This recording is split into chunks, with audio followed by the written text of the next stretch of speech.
Baik, terima kasih Mbak Tia, MC kita yang sangat bersemangat ya. Kalau gitu, saya juga tidak mau kalah untuk semangat juga. Assalamualaikum warahmatullahi wabarakatuh. Halo, apa kabar teman habis gajian? Semangat pagi. Terima kasih ya, teman-teman masih bergabung di acara webinar Personal Finance habis gajian, resolusi anti worry. Perkenalkan, saya Adang Wahyudin dari Bank Mandiri. Tadi juga Mbak Tia sudah memperkenalkan saya, namanya Kang Adang katanya. Teman habis gajian semua, saya akan memandu jalannya sesi kedua webinar hari ini, yang tentunya nanti tidak kalah menarik dengan sesi yang pertama. Sebelumnya saya ucapkan selamat ya ke teman-teman yang sudah berhasil menjadi pemenang kuis. Wah, hadiahnya tadi sangat menarik sekali. Ya, teman habis gajian, di sesi yang pertama tadi, kita sudah mendapatkan banyak insight tentang apa yang akan terjadi di tahun 2023. Dan juga mendapatkan tips aman, apa yang harus kita lakukan untuk mengelola keuangan kita menjadi lebih baik. Termasuk tadi sudah disampaikan juga tips untuk mengamankan investasi.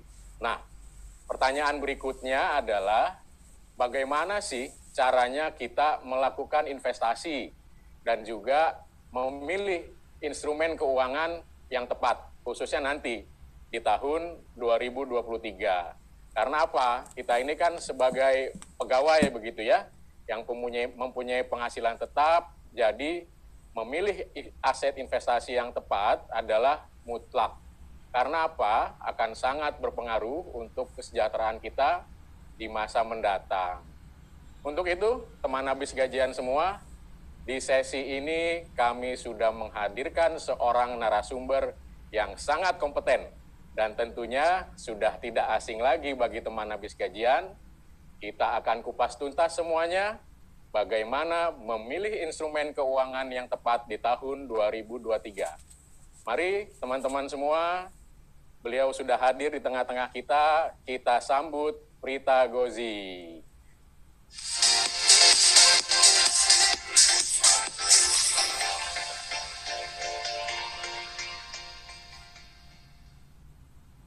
Halo, Mbak Prita, apa kabar? Halo, kabar aku baik, Kang Adang. Alhamdulillah, saya panggilnya Mbak Prita aja ya, Mbak. Jadi teman-teman habis gajian semua, Mbak Prita di sesi kita ini join dengan kita secara virtual ya. Kebetulan juga ini beliau lagi di luar negeri nih, kebetulan. Di mana nih Mbak sekarang, Mbak? Kebetulan lagi di Bangkok, Kang Adang. Oke, lagi di Bangkok. Ini sudah akhir tahun 2022 ya Mbak Prita ya. Pasti sudah mempersiapkan dong resolusi untuk tahun depan Mbak Prita. Oh pasti dong, apalagi untuk semua teman-teman abis gajian yang udah gabung di sini, thank you so much. Mungkin kita akan ngobrol-ngobrol nih sambil nemenin makan siang teman-teman abis gajian semua. Ada yang sapa-sapaku juga di chat webinar. Halo, waalaikumsalam warahmatullahi wabarakatuh. Nah Kang Adam, sebelum nanti kita ngobrol-ngobrol, aku boleh nggak mau kasih pantun buat ngebuka buat sama teman-teman kita yang masih stay sama kita di siang hari ini? Silakan, menarik nih. Oke, teman-teman kalau misalnya cakep, tolong bilang cakep. Yang di studio juga tolong bilang cakep ya. Kalau emang nggak cakep ya tetap aja bilang cakep gitu loh, biar Prita happy dikit gitu ya nggak sih? Oke, siap-siap ya. Buah stroberi, buah duren. Cakep. Rasanya manis, enak sekali. Cakep. Selamat siang teman-teman abis gajian yang keren. Cakep. Mari kita mulai sesi kedua hari ini. Cakep. Wah, luar biasa. Mbak Prita tadi sudah sampaikan di pantunnya, sudah siap untuk memulai sesi yang kedua hari ini. Baik, teman habis gajian, sebelum kita mulai berdiskusi, izinkan saya untuk membacakan profil singkat dari Mbak Prita ya. Nama lengkap beliau adalah Prita Hapsari Gozi. Sekarang beliau menjadi Principal Consultant dan CEO di Zap Finance sejak tahun 2009. Beliau mendapatkan gelar sarjana ekonomi akuntansi dari Fakultas Ekonomi Universitas Indonesia kemudian Master in Commerce Banking and Accounting di University of Sydney. Kemudian beliau juga memperoleh Master of Graduate Certificate in Financial Planning, FINSIA, dari Melbourne, Australia. Kemudian memegang beberapa sertifikasi, antara lain CFP, QWP, dan EIPP. Aktif juga di dalam masyarakat ekonomi syariah sebagai bendahara Komite 6. Kemudian di tengah kesibukannya, ternyata beliau juga masih menjadi dosen tetap di Departemen Akuntansi Fakultas Ekonomi dan Bisnis Universitas Indonesia dari tahun 2009. Nah, teman-teman kalau yang mau baca tulisan Mbak Prita, ternyata beliau juga menjadi kolumnis tetap di harian Kompas setiap Sabtu. Nah, bisa dicek tuh di Kompas Sabtu ya, kalau yang mau baca tulisan-tulisan Mbak Prita. Kemudian, last but not least, beliau sekarang menikah dengan 2 anak. Jadi rupanya ibu rumah tangga yang tangguh juga di tengah kesibukannya ya Mbak Prita ya. Iya, Mungkin ada yang lain Mbak Prita yang belum saya sebutkan, mau diperkenalkan ke teman-teman habis gajian? Santai aja Kang Adang, karena kan kita hari ini mau kasih tips-tips nih buat teman-teman abis gajian, bukan mau promosi Prita, jadi tenang aja. Yang penting teman-teman abis gajian sini harus pulang dengan membawa ilmu yang banyak. Oke, ya. Sebelum kita mulai, teman habis gajian, saya ingatkan lagi bahwa sepanjang acara berlangsung, Anda dapat menyampaikan pertanyaan di kolom Q&A ya. Dan nanti pertanyaan yang terpilih akan kami sampaikan kepada Mbak Prita untuk dibahas tuntas pada saat sesi tanya jawab nanti. Dan bagi Anda penanya yang beruntung, kami sudah mempersiapkan hadiah untuk Anda berupa e-voucher senilai Rp50.000. Lumayan ya. Kemudian, mohon teman habis gajian juga bisa fokus nih sama pembahasan materi yang nanti akan disampaikan oleh Mbak Prita. Karena nanti di akhir sesi kita akan lakukan kuis lagi seperti sesi yang pertama tadi. Pertanyaannya seputar materi yang nanti akan dibahas oleh Mbak Prita. Jadi stay fokus ya teman-teman habis gajian. Bagi Anda yang beruntung akan mendapatkan hadiah menarik. Nah, kalau sesi yang kedua nanti di akhir kuisnya kita akan siapkan 1 buah smartwatch Samsung Galaxy, 1 buah smartphone Samsung Galaxy A32, dan nah ini grand prize-nya nih, berupa 1 buah emas antam seberat 10 gram. Wow, luar biasa. Untuk Anda yang dapat emas 10 gram, berarti tahun baru Anda nanti akan dipercepat gitu ya. Luar biasa. Oke, Mbak Prita, sudah bisa kita mulai diskusi kita ya, Mbak Prita? Ya. Mbak Prita, begini. Sekarang ini kan kita sudah melihat banyak instrumen keuangan begitu ya, untuk melakukan investasi. Banyak juga penyedia jasa investasi begitu. Nah, pertanyaan saya yang paling mendasar adalah sebelum kita melakukan investasi, kemudian memilih instrumennya, kira-kira apa aja sih yang harus kita persiapkan dulu nih, Mbak Prita? Yes, terima kasih Kang Adang. Memang kalau kita mau investasi nih teman-teman abis gajian tuh pasti banyak banget ya hal yang perlu kita persiapkan. Nah, di sini aku akan share pada teman-teman semua gimana kita bisa memilih instrumen investasi yang mungkin cocok untuk kita dan yang paling penting cocok untuk perencanaan keuangan kita menjelang tahun 2023. Nah, aku akan membuka dengan satu berita yang sempat viral nih ya. Kalau teman-teman melihat seperti ini, what do you think? Coba sekarang kalau Kang Adang sendiri ya melihat berita begini, jujur sama berita ya. Apakah Kang Adang langsung merasa, aduh, kok dia bisa, kenapa saya enggak? Kemudian kalau misal atau malahan begini, aduh kok aku sudah kerja udah berapa tahun, habis gajian kok aku nggak kebeli juga itu semua yang ada di berita-berita ini. Gimana Kang Adang? Kalau Kang Adang sendiri gimana? Apakah langsung tergoda? Apakah ya udah cuek aja atau enggak? Saya mau berada di jalan yang benar. Kira-kira gimana Kang Adang? Iya. Terus terang ketika mendengar dan melihat pemberitaan tentang mereka, amazing juga ya. Saya terkejut juga, wah ini anak dari mana nih, masih muda, sudah pamer mobil, pamer rumah, dan segala macam gitu ya. Dari mana nih dapat uangnya gitu. Ya sempat kepikiran juga sih, ini kok kayaknya jalannya gampang banget ya dapat uang gitu. Dan ternyata di lingkungan kita juga banyak tuh yang akhirnya ikut-ikutan Mbak Prita. Dan kita juga ini ya, sedih juga ketika akhirnya ternyata seperti yang ada di berita-berita gitu. Yes, bener Kang Adang. Jadi ini Kang Adang tuh jujur banget ya teman-teman abis gajian bahwa namanya kita manusia. Kalau kita melihat apapun yang seliweran di sosial media, terkadang tuh kita mudah sekali untuk terpantik gitu ya emosinya. Kita mudah sekali untuk menjadi ada yang langsung kayak sedikit khawatir, ada yang penasaran, ada juga yang kayaknya tuh kayak nafsu banget gitu kan, karena kepengen cepet juga gitu. Nah, apapun pilihan kita, itu pasti akan membuat kita berada di tempat yang mana saat ini. Jadi pada saat itu misalnya kita menanggapi berita seperti itu, kita pasti kan memiliki keputusan-keputusan. Nah, keputusan-keputusan finansial inilah sebetulnya yang akan membawa kita nantinya kemana.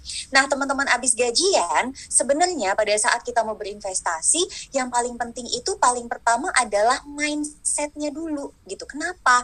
Karena kalau nggak ada mindset, waduh itu susah sekali. Jadi Prita akan ngebuka dengan apa sih sebetulnya mindset yang memang penting banget untuk kita lakukan pada saat kita memang mau berinvestasi. Nah, kalau kita balik lagi nih, apa sih sebetulnya yang kita kejar pada saat kita memang mau berinvestasi? Nah, kita harus melihat orang-orang tuh sebetulnya mau kemana, biarin aja. Yang penting kita tahu kita posisinya ada di mana.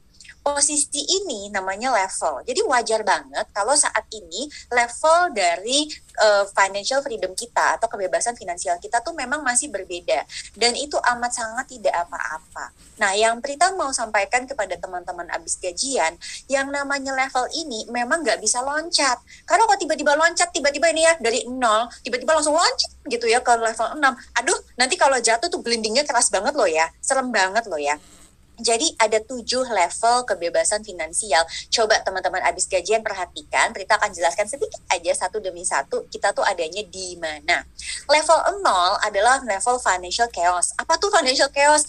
Ini kira-kira tuh kayak bener-bener tuh keuangannya tuh berantakan banget. Terus udah gitu kayak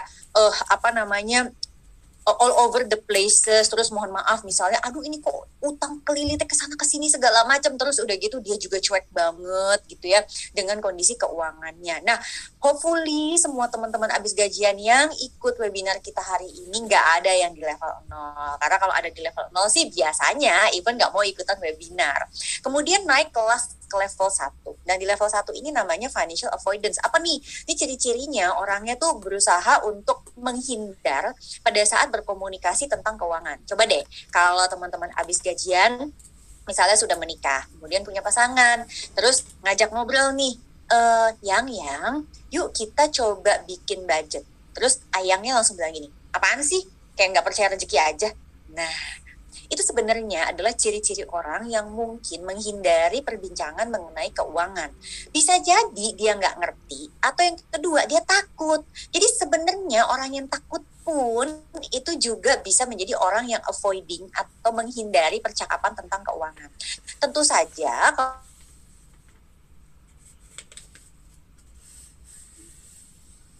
Oke, sepertinya sinyal Mbak Prita agak hilang, teman habis gajian. Kita coba tunggu dulu. Kalau level mulai paham gitu ya, gimana sih sebetulnya kita tuh bisa membuat diri kita itu menjadi meningkat. Halo? Iya, Mbak Prita, kita boleh cek lagi koneksinya Mbak Prita. Sepertinya agak hilang tadi suaranya Mbak Prita. Kita cek kembali koneksi teman-teman koneksinya. Tadi aku sudah sampai ke financial. Iya. Oke. Iya. Mbak Prita, mungkin kita coba cek lagi koneksinya. Boleh dilanjutkan, Mbak Prita? Boleh dong. Jadi kalau tadi kita udah sampai ke level financial awareness ya, yang ketiga itu masuk ke financial stability. Nah, apa sih ciri-cirinya orang yang financialnya tuh stabil? Nah, ciri-cirinya adalah dia tuh sudah mulai punya budget. Dia udah mulai ngerti bahwa saya harus nabung. Kemudian dia sudah mulai punya kemauan untuk menabung dana darurat. Walaupun dana darurat dia belum cukup. Jadi orang yang stabil itu paling enggak dia tuh udah memiliki penghasilan yang cukup stabil sehingga dia bisa masuk nanti ke level yang keempat. Nah, di level yang keempat ini orang-orangnya ciri-cirinya adalah dia sudah mulai tertata utang-utangnya. Dia biasanya kalau punya hutang itu sudah paham cicilannya itu tidak boleh lebih dari 30% pemasukan.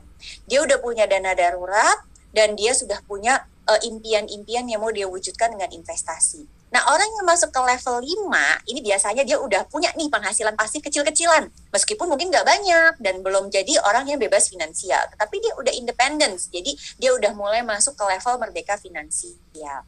Nah, dari merdeka finansial gampang banget tuh naik ke level 6. Orang yang di level 6 itu sudah bebas finansial, kemudian dia sudah bisa untuk menghapus utang-utangnya, dan bahkan nanti dia naik lagi ke level 7, dia masuk ke dalam kondisi dia bisa bebas bersedekah, dia bisa bebas kasih-kasih ke semua orang, kira-kira seperti itu. Coba teman-teman sekarang jujur sama Prita Gozi, ada di level yang mana? Ya, nah kalau udah tahu level kita adanya di mana, maka kita akan ngerti sebenarnya saat ini PR kita tuh adanya di mana. Jadi kalau kita lihat perencanaan keuangan, itu kan ibarat kita tuh membangun sebuah rumah. Di Zep Finance, kita tuh bilang bahwa yang namanya rumah tersebut adalah Zapfin. Zapfin ini sebenarnya adalah singkatan, teman-teman gak habis gajian. Zakat, assurance, present consumption, future spending, dan investment. Catat baik-baik ya.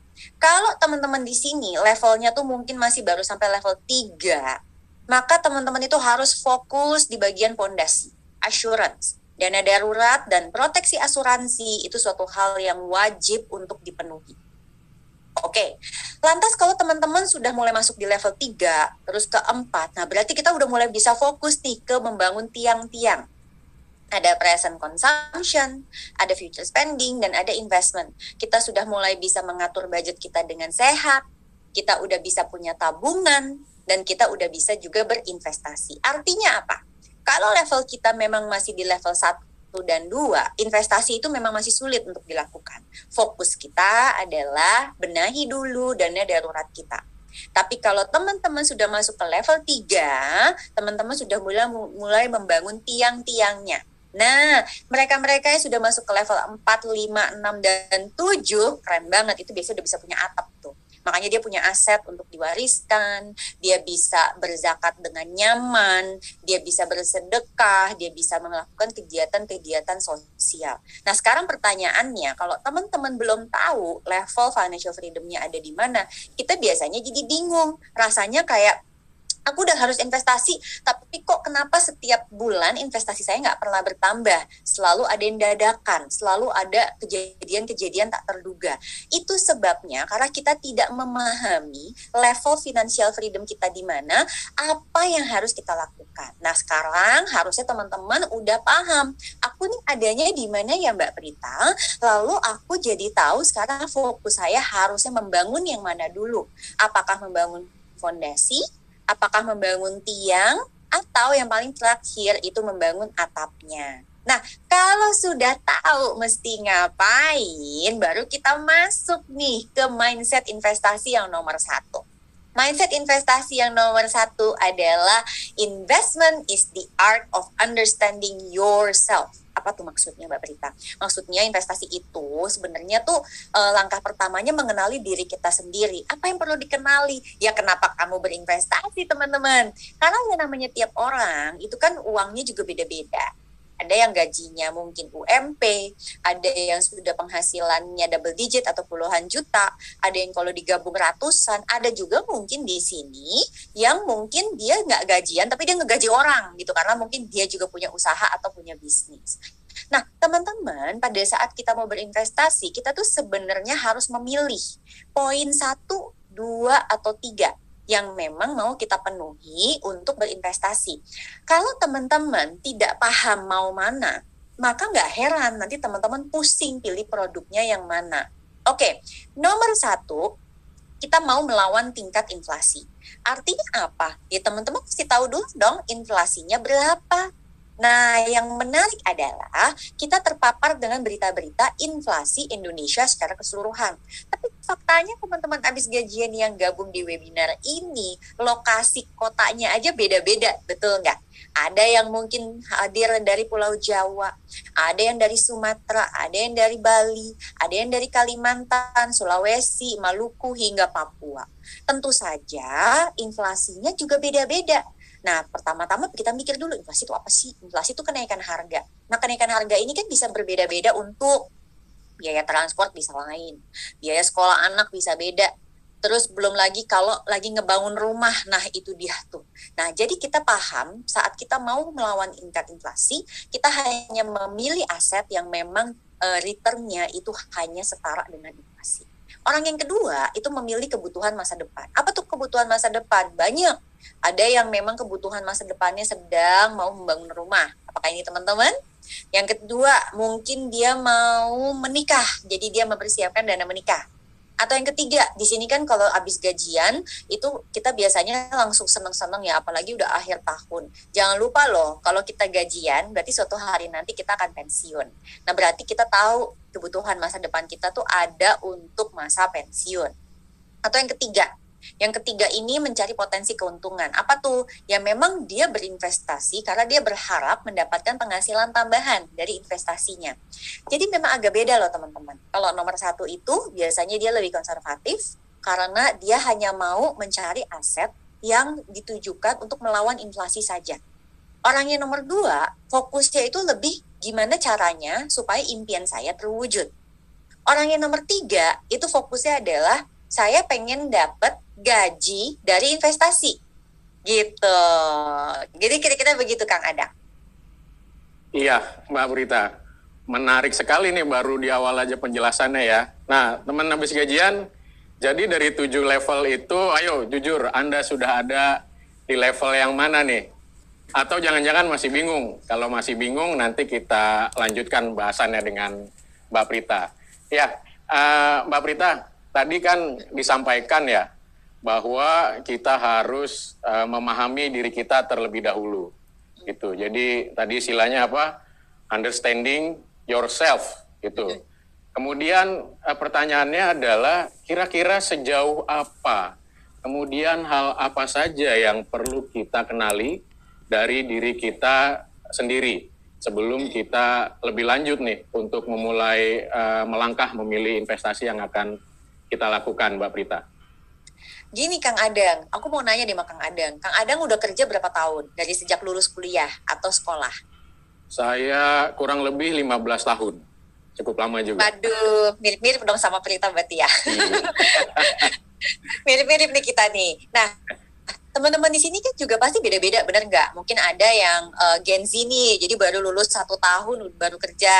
Terus udah gitu, mungkin ada yang udah bahkan senior, jadi udah 20 atau 25 tahun gitu kan. Ini kan beda-beda gitu loh. Nah sekarang kita tuh harus sadar mindset investasi yang kedua, bahwa teman terbaik kita adalah waktu, modal, dan ilmu.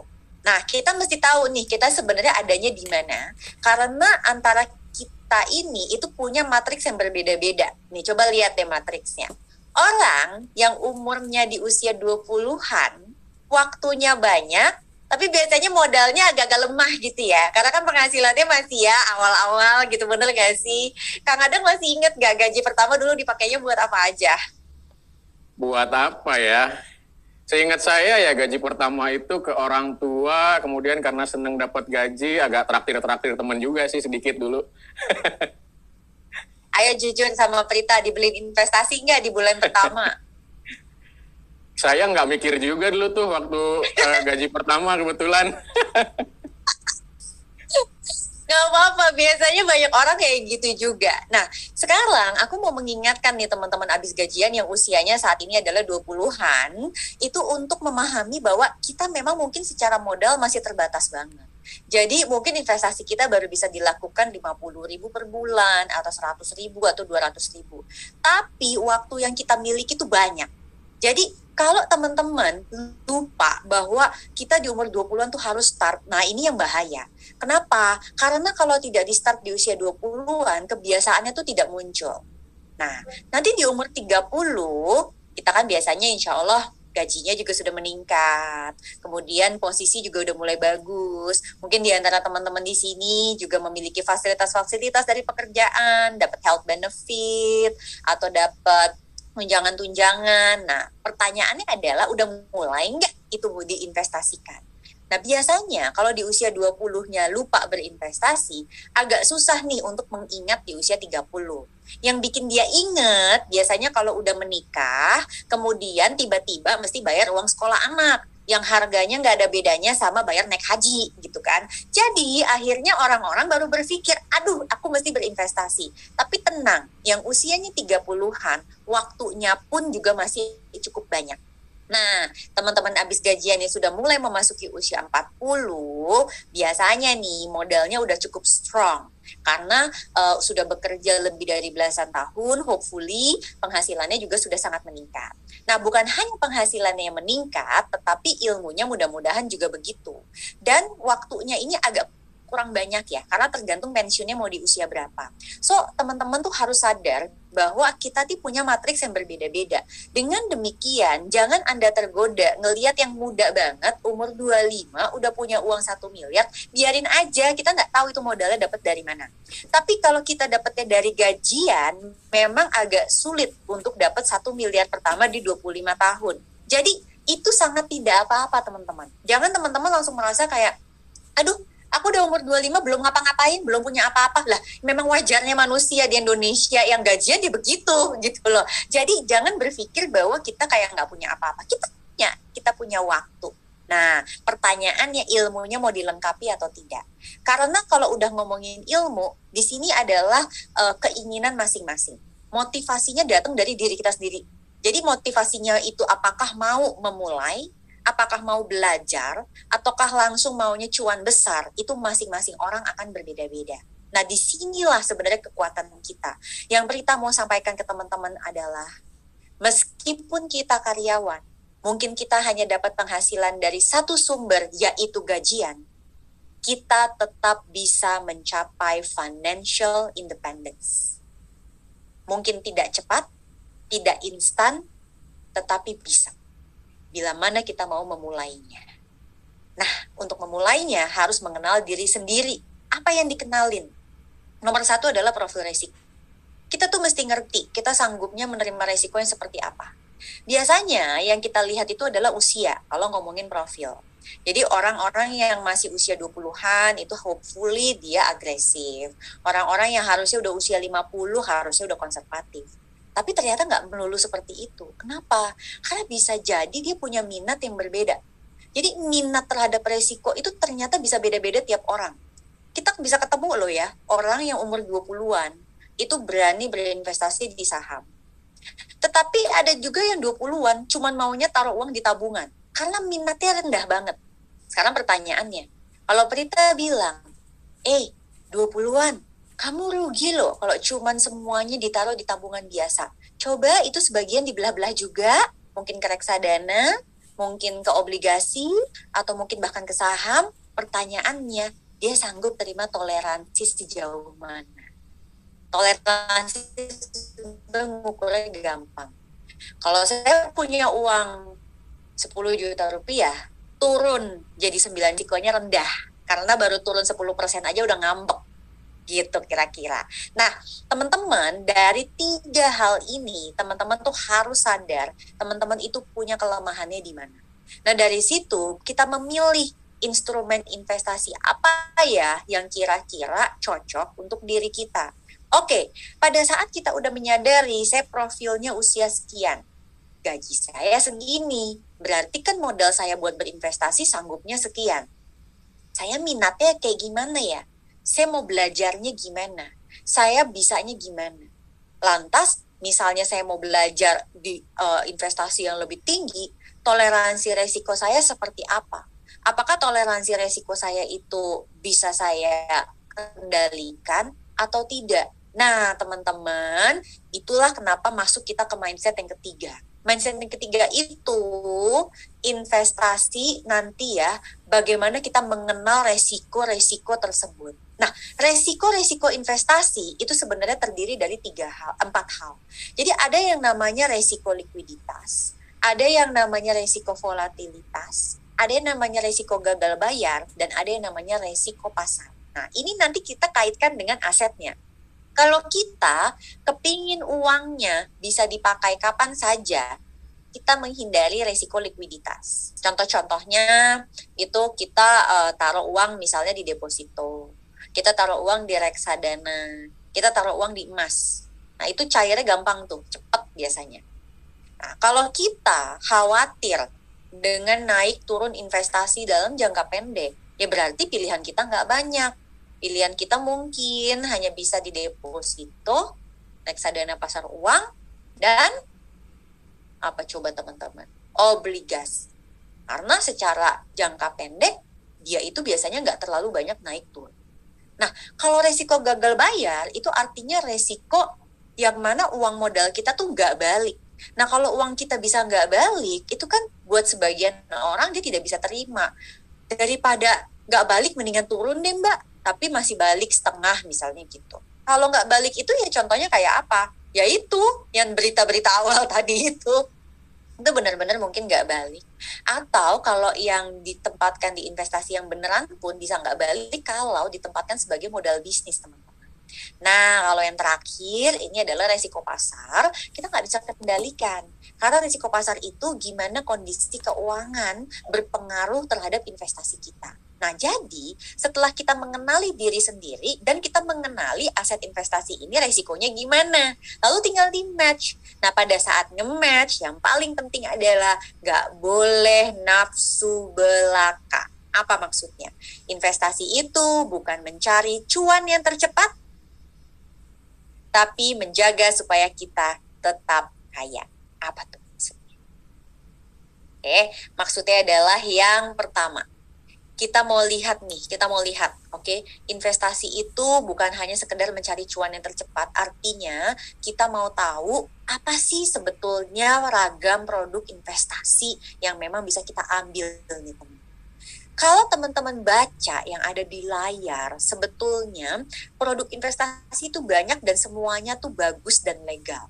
Ya, jadi semua yang ditampilkan di depan ini bagus dan legal. Dan bahkan teman-teman juga bisa loh untuk membeli semua produk-produk investasi ini melalui fitur-fitur yang ada di Mandiri. Ya. Nah sekarang tabungan deposito reksadana pasar uang, kenapa dia adanya di pojok kiri bawah? Karena potensi risikonya rendah, namun potensi keuangannya juga rendah. Cocoknya buat siapa ya? Ya bisa macam-macam sih. Bisa cocok buat orang yang konservatif, bisa juga cocok untuk orang yang mau pakai uangnya itu dalam jangka waktu yang cepat. Nah, pada saat dia mau mencari potensi keuntungan lebih tinggi, dia bergerak nih ke atas. Ada emas, ada obligasi, ada reksadana pendapatan tetap, nah sampai dengan reksadana campuran. Nih, contohnya itu ada di tengah-tengah. Jadi potensi keuntungannya lumayan lah, agak banyak gitu ya. Tapi potensi resikonya juga lebih tinggi.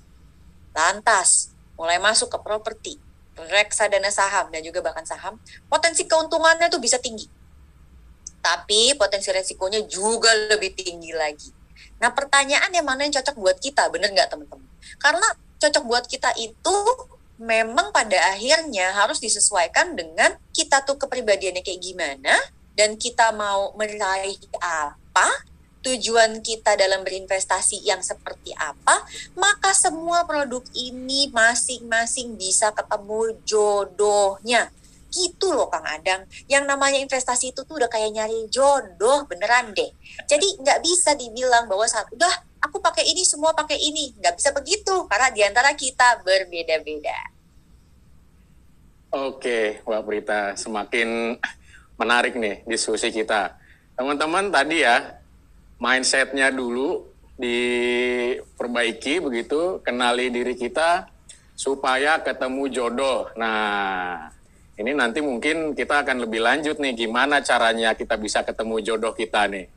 Ya, teman habis gajian, kami lihat di chat box sudah ada beberapa pertanyaan, tapi mohon bersabar dulu ya.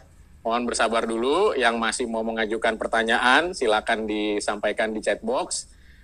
Nanti kami akan pilihkan pertanyaan yang akan disampaikan ke Mbak Prita pada saat sesi tanya jawab. Oke, Mbak Prita, kita lanjut kembali. Nah, tadi kan mengenai kepribadian ya. Jadi setiap orang itu kan unik gitu, pribadinya beda, kondisinya juga beda, dari pekerjaan, dari gaji, sehingga level keuangannya pun nanti akan beda juga, dan ini akan menentukan rencana keuangan yang akan mereka lakukan pasti satu dengan yang lainnya akan beda gitu, tidak bisa one fit for all. Jadi gimana kira-kira ya Mbak Prita kita merencanakan investasi ini yang akan dilakukan, caranya nih gimana, strateginya gimana gitu Mbak Prita, supaya kita ketemu jodoh kita tadi itu Mbak Prita. Nah, jodohnya kan banyak banget ya calonnya ya, bingung kan milihnya. Kadang-kadang makanya kalau cari pacar itu ya satu aja katanya begitu, biar gampang. Tapi kan masalahnya kalau investasi memang agak beda. Kenapa? Karena kemauan kita banyak. Nah, sekarang nih Kang Adang, ini menarik nih. Aku mau kasih tahu ya, ada survei nih, pilihan investasi dari tiap generasi yang ternyata bisa beda-beda loh. Jadi ini aku juga kaget ya dengan hasil ini, bahwa setiap generasi itu ternyata punya preferensi yang berbeda-beda terkait pilihan investasi. Jadi preferensi dari generasi Z, milenial, dan juga Gen X itu beda. Rita sekarang ada di milenial ya. Kalau teman-teman di sini coba teman-teman mana? Ada yang Gen Z mungkin ya, dan juga ada yang Gen X. Nah ini ternyata beda-beda loh teman-teman. Nah bedanya tuh gimana? Jadi yang teratas tuh ternyata saat ini reksadana. Jadi reksadana ini menjadi top investment product bagi generasi Z, milenial, dan juga generasi X. Wow, luar biasa ya, gitu. Jadi ternyata dengan kemudahan teknologi mungkin membuat banyak generasi Z itu yang cenderung memilih reksadana. Pada saat kita bicara emas, itu rupanya makin Gen Z itu makin nggak terlalu menarik gitu untuk mereka. Kenapa? Karena emasnya emas perhiasan. Mungkin Gen Z zaman now udah nggak pakai emas perhiasan kali ya. Karena Gen Z zaman now mungkin pakainya aku nggak tahu deh apa deh tuh. Mungkin kayak sukanya pakainya aksesoris yang lucu-lucu gitu ya, bukan dari emas mungkin ya. Tapi kalau Gen X kan suka banget tuh pakai aksesoris emas. Jadi ini bukan emas batangan, ini adalah emas perhiasan. Jadi rupanya menarik adalah reksadana dan emas perhiasan tuh di-consider sebagai investasi top 2 di Indonesia. Menarik ya. Nah, kemudian baru masuk ke saham. Di saham ini didominasi oleh Gen Z. Karena Gen Z tuh kan punya banyak waktu tuh. Jadi bagus tuh tadi investment matrixnya tuh udah jadi. Dia tahu bahwa oh aku punya banyak waktu, jadi aku mau belajar dulu. Jadi bagus banget. Baru masuk ke emas batangan dan kemudian masuk ke deposito. Jadi ini yang menarik nih sebetulnya dengan perbedaan-perbedaan generasi. Nah sekarang pertanyaannya, kenapa sih bisa muncul seperti ini? Aku akan coba bawa dengan satu metode yang namanya memahami kepribadian uang kita. Nah kepribadian uang kita ini terbagi menjadi 4 kepribadian besar. Yang pertama adalah orang-orang yang tidak menyukai conversation about money. Buat dia mau punya duit berapa kek, serah deh, pokoknya kira-kira kayak gitu. Lalu orang yang money vigilance itu orang-orang yang penuh ketakutan. Biasanya ciri-cirinya tuh dia worry, terus dia tuh nabung mulu gitu ya, tapi dia tidak pernah menggunakan uangnya untuk bersenang-senang. Jadi nabung doang gitu, giliran mau dipakai uangnya ngerasa sayang. Ada nggak sih teman gajian yang ngerasa kayak gitu, kayak udah nabung sayang, udah capek-capek nabung lah ya gimana, waktu nabung buat apa sebenarnya kan kayak gitu. Lalu ada juga yang money status. Nah money status ini orang yang cenderung menggunakan aset sebagai penanda kemampuannya dia. Jadi dia memang menyukai gitu ya, istilahnya tuh kayak oh aku punya uang sekian, atau kalau dia jadi nasabah tuh mungkin nasabah prioritas atau gimana tuh dia kejar tuh title itu, karena buat dia tuh itu adalah pencapaian. Nah itu adalah money status. Lalu yang terakhir adalah money worshipper. Ini ciri-cirinya orang yang gila kerja, pokoknya suka banget kerja, bahkan dia juga cenderung juga spekulatif ya. Jadi di sini kita mesti lihat tuh kita adanya di mana. Nah yang menarik adalah saat kita mau memilih investasi atau cara berinvestasi, kalau kita tahu kepribadian kita itu adanya di mana nih teman-teman, maka kita akan lebih mudah ketemu dengan jodohnya. Oke, contoh yang pertama. Banyak banget dikasih tahu kalau investasi terbaik itu caranya adalah dengan melakukan investasi berkala, bener kan? Investasi berkala tuh kayak investasi yang belinya tuh satu demi satu gitu loh, tiap bulan atau misalnya tiap pekan. Nah, sebenarnya siapa sih yang cocok dengan tipe investasi seperti ini? Yang cocok itu sebetulnya adalah orang-orang yang indifferent to money, jadi yang cuek-cuek itu, terus orang-orang yang sangat ketakutan berinvestasi. Ini sebenarnya cocok banget untuk melakukan dollar cost averaging. Karena buat dia, ya udahlah jalan aja investasi tanpa dia harus memikirkan ini beli lagi murah atau lagi mahal. Jadi orang-orang yang cocok banget pakai investasi berkala itu adalah tipe yang pertama dan yang kedua. Nah, aku punya ilustrasi nih. Investasi berkala di reksadana dengan metode yang aku sebutnya di Zep Finance namanya Hapsari. Bukan karena Prita Hapsari Gozi ya, tapi karena singkatannya hanya perlu selembar aja sehari. Meskipun kalau biar inget, oh Hapsari, oh ya kayak Mbak Prita ya yang dari Zep Finance, kayak gitulah kira-kira ya. Jadi Hapsari ini konsepnya teman-teman, sedikit-sedikit lama-lama menjadi bukit. Ya, sedikit-sedikit lama-lama menjadi bukit. Hanya perlu selembar aja sehari. Di reksadana pasar uang misalnya, itu kita taruh punya uang berapa? 10.000, 10.000 tiap hari. Ini 5 tahun bisa jadi 21 juta. Wow, luar biasa. 10.000 tiap hari, 10 tahun bisa jadi 52 juta. Coba kalau teman-teman di sini bilang, aku udah kerja 5 tahun udah Prita, aku nggak punya investasi, mungkin belum Hapsari. Coba deh. Coba aja 10.000 tiap hari, cuek aja, nggak usah mikirin, pasti dapat. Oke? Cara yang kedua, momentum investing. Apa tuh?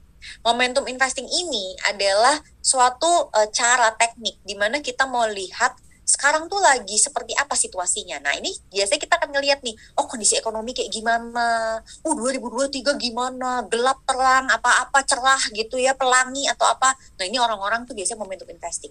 Artinya apa? Kalau Anda, teman-teman, itu bukan tipe yang nomor 3 dan nomor 4, ngapain repot-repot mikirin 2023 apa yang akan terjadi? Kita dollar cost averaging aja, Hapsari aja. Yang nomor 2 ini, mungkin untuk teman-teman yang kepribadiannya tuh kayak money status dan money worshipper. Contohnya gimana? Ini dia contohnya. Kita mau lihat nih, lagi naik turun. Oh, aku ambil di mana ya? Aku optimis nih, aku begini, aku begitu. Nah, tipe-tipe 3 dan 4 memang perlu bikin yang namanya trading plan. Supaya memang investasi kita itu bisa memberikan hasil yang paling maksimal. Nah, cara yang ketiga adalah cara berdasarkan tujuan. Jadi goal-based investing. Nah ini cocoknya buat siapa? Ini cocok buat semua. Cocok buat yang tipe 1, 2, 3, dan 4. Oke? Nah, apa nih maksudnya cocok buat 1, 2, dan 3, dan 4? Ya karena setiap orang pasti punya tujuan. Apa tujuannya teman-teman? Coba cek. Sekarang misalnya teman-teman adalah generasi milenial, biasanya tujuan keuangannya tuh salah satu dari 6 ini. Untuk Prita sendiri, karena Prita termasuk generasi milenial yang paling awal, nah aku sekarang udah fokusnya itu adalah untuk nomor 6. Karena untuk 1, 2, 3, 4, dan 5, alhamdulillah sudah terpenuhi. Untuk teman-teman yang lain, nggak apa-apa banget. Nah, siapa sih yang cocok ini? Kembali Prita ingatkan, semua orang cocok. Nah, gini cara bikin. Teman-teman bikin yang namanya visual.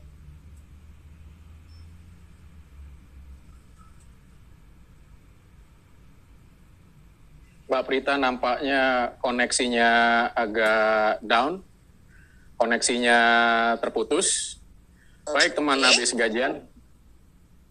Ya, Mbak Prita. Ya. Oke, Mbak Prita, silakan dilanjutkan lagi. Tadi agak sedikit terputus. Visual board. Ya. Visual board kita kan seperti apa nih teman-teman? Jadi ada yang pink, ada yang orange ya, dan juga ada yang biru. Nah, teman-teman, di sini kita masukin nih 3 tujuan finansial kita. Apa aja 3 tujuan finansialnya? Ya terserah teman-teman. Saya dalam jangka pendek mau ngapain ya? Saya dalam jangka menengah mau ngapain ya? Saya dalam jangka panjang mau ngapain? Kira-kira seperti itu. Nah, coba kita lihat yuk. Misalnya, teman-teman di sini mau punya dana darurat, mau punya dana rumah, dan mau punya dana untuk pensiun. Nah, teman-teman tinggal masukin aja. Aku mau dana darurat setahun lagi Mbak Prita. Ya udah, kita nabung nih.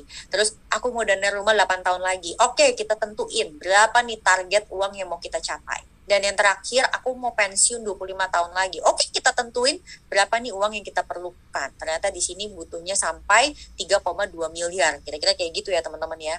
Nah, ini cocok untuk semua orang. Kita nanti tinggal pilih asetnya yang mana. Teknik yang keempat, itu adalah teknik portofolio. Nah, ini biasanya udah lebih mahir. Jadi orang-orang yang pakai portfolio investing kayak begini, ini orang-orang yang biasanya nomor 4. Ya, jadi kalau bukan nomor 4, nggak usah repot-repot. Kalau bukan tipe yang keempat, nggak usah repot-repot. Kalau tipe teman-teman misalnya mau cari yang yang aman-aman, yang vigilance, yang wah takut gitu ya. Nomor 4 nggak perlu ini repot. Karena ini untuk orang-orang yang memang dia suka gitu loh, untuk ngeliatin investasinya seperti apa. Nah, gimana sih kalau untuk teman-teman yang tadi masuk ke dalam kepribadian nomor 4, teman-teman akan membangun ya portofolio itu sesuai dengan klasifikasi aset investasinya. Jadi kita mix antara ini ada yang produk keuangan, ini ada yang komoditas, dan ini ada yang investasi untuk alternatif. Nah, kira-kira gitu Kang Adang. Jadi kita bisa milih dari 4 cara. Cara pertama investasi berkala, cocok untuk tipe 1 dan 2. Cara kedua itu adalah momentum, cocok untuk 3 dan 4. Cara ketiga ini yang goal based, tujuan, cocok buat semua. Dan yang terakhir adalah portfolio, cocok untuk yang tipe 4. Kira-kira kalau Kang Adang sendiri, cocoknya yang mana? Nah, cocoknya yang mana ya? Saya yang paling nancep tuh tadi tuh yang Hapsari itu tuh, Mbak Prita tuh. Hanya perlu selembar 1 hari. Oh, udah nancep banget tuh kalau saya ya, Hapsari. Nggak tahu dengan teman-teman habis gajian yang mana.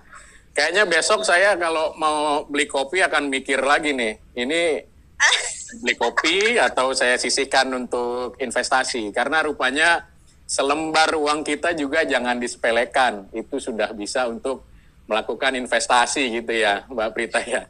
Ya, menarik sekali. Oke, Mbak Prita, katakanlah kita sudah mengenal kita maunya apa, lalu kita lakukanlah strategi investasi yang tadi sudah dijelaskan. Nah, ketika kita sudah punya portofolio, misalnya dari waktu ke waktu kan begini Mbak Prita ya, situasi berubah, sangat dinamis gitu. Kadang-kadang kondisi ekonomi juga berubah. Atau mungkin kondisi rumah tangga kita juga berubah. Yang tadinya anak 1, sekarang jadi 2, atau jadi 3 gitu ya. Nah, nanti gimana sih kita bisa menilai apakah investasi yang sudah kita lakukan itu sudah on track atau belum nih, Mbak Prita, dari waktu ke waktu begitu? Yes, itu pertanyaan yang bagus banget tuh Kang Adang, karena kan sebenarnya investasi kita mungkin bukan cuma untuk setahun ya, tetapi bisa bertahun-tahun. Dan yang kadang kita bingung tuh sebenarnya kita mungkin ada di sebagian di sini yang udah mulai investasi. Tapi kita bingung, aduh kalau terjadi kayak begini apa yang harus saya lakukan? Nah, jadi yang paling pertama sebenarnya yang kita lihat itu adalah dana darurat kita udah seperti apa. Karena dana darurat ini yang akan menjaga kestabilan emosi kita. Orang yang punya dana darurat, meskipun investasinya drop, dia nggak akan terlalu khawatir. Kenapa? Karena dia tahu kalau sampai ada dadakan, dia nggak perlu mencairkan investasinya. Jadi sebetulnya kalau kita mau menghadapi situasi yang mungkin berubah-berubah, yang orang bilang itu kayak takut dan lain-lain, kita tuh sebetulnya perlu menyiapkan dana darurat. Berapa jumlahnya? Kalau untuk investasi, kita pakainya 3 kali pengeluaran rutin bulanan. Jadi, apapun kondisi rumah tangga kita, kalau mau start investasi, start dari 3 kali pengeluaran rutin bulanan. Ini belum tentu ideal ya, ini adalah minimal. Jadi, minimal yang kita kejar adalah 3 kali pengeluaran rutin bulanan, teman-teman. kita taruh di mana? Kita taruh hanya di 2 tempat. Teman-teman boleh pilih. Teman-teman boleh taruh di tabungan atau teman-teman boleh pilih di reksadana pasar uang. Nah, kalau teman-teman sudah melakukan ini, maka pertanyaan kedua, terjadi nggak kenaikan aset? Nah, terjadi nggak kenaikan aset ini tuh adanya di mana ketahuannya? Di 3 tempat. Kalau untuk rencana keuangan kita, 3 tempat ini tuh sebenarnya jadi indikator kita tuh sebenarnya investasinya naik nggak? Apa? Pertama, rumah tinggal kita makin dikit nggak utangnya kalau teman-teman pakai KPR. Jadi kalau teman-teman makin dikit utangnya berarti teman-teman bisa bayar. Terus dana pendidikan anak kita kalau kita udah punya anak ya, makin bertambah nggak? Kalau bertambah berarti teman-teman investasinya jalan. Yang ketiga, dana pensiun. Nah, kalau teman-teman saat ini belum menikah dan belum memiliki keturunan, berarti langsung lompat nih ke dana pensiun. Dana pensiun saya nambah nggak? Nah, pertanyaannya adalah nambahnya minimal 10% nggak dibandingkan tahun lalu? Karena kalau tidak bertambah 10%, berarti kita belum pandai mengikuti kondisi pasar. Nah, kalau nambahnya paling nggak 10%, berarti kita udah lumayan. Itu 2 adalah ciri-cirinya. Nah, aku sendiri nih teman-teman cerita dikit ya.